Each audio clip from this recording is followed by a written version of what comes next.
Pour la réussite de la gestion locale et de la décentralisation, le réseau des organisations de la société civile a validé un guide de contrôle citoyen de l'action publique. Le guide a été élaboré pour permettre donc à ces acteurs de jouer leur rôle de contrôle des politiques et de rappeler à l'ordre éventuellement les élus locaux s'ils sont défaillants vis-à-vis de la mission qui leur est assignée. Le guide a été élaboré avec l'appui de la GIZ. Précision d'Odo Arey. Les organisations de la société civile veulent être plus regardants dans les politiques et stratégies de développement local. La démarche exige d'elles la maîtrise des outils adéquats dans le contrôle des projets et programmes de développement engagés dans les communes.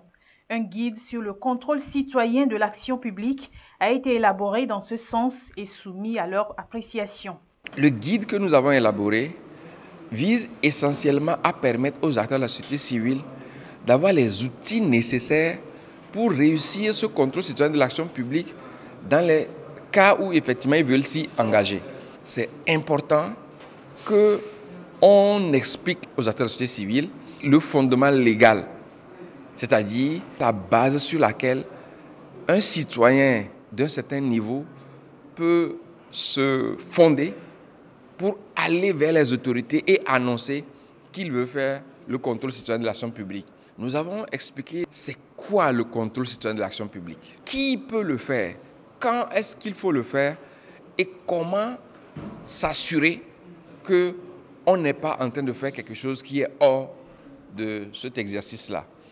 Le rôle des acteurs de la société civile est crucial dans le processus de décentralisation et s'assurer que les élus locaux agissent en faveur de la population est l'un des éléments fondamentaux qui va davantage guider leurs actions.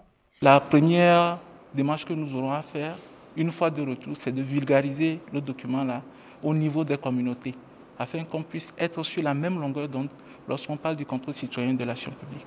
Les expériences réussies des pays de la sous-région sont ici partagées et permettent à ces acteurs d'avoir des connaissances diversifiées pour être de véritables acteurs de décentralisation.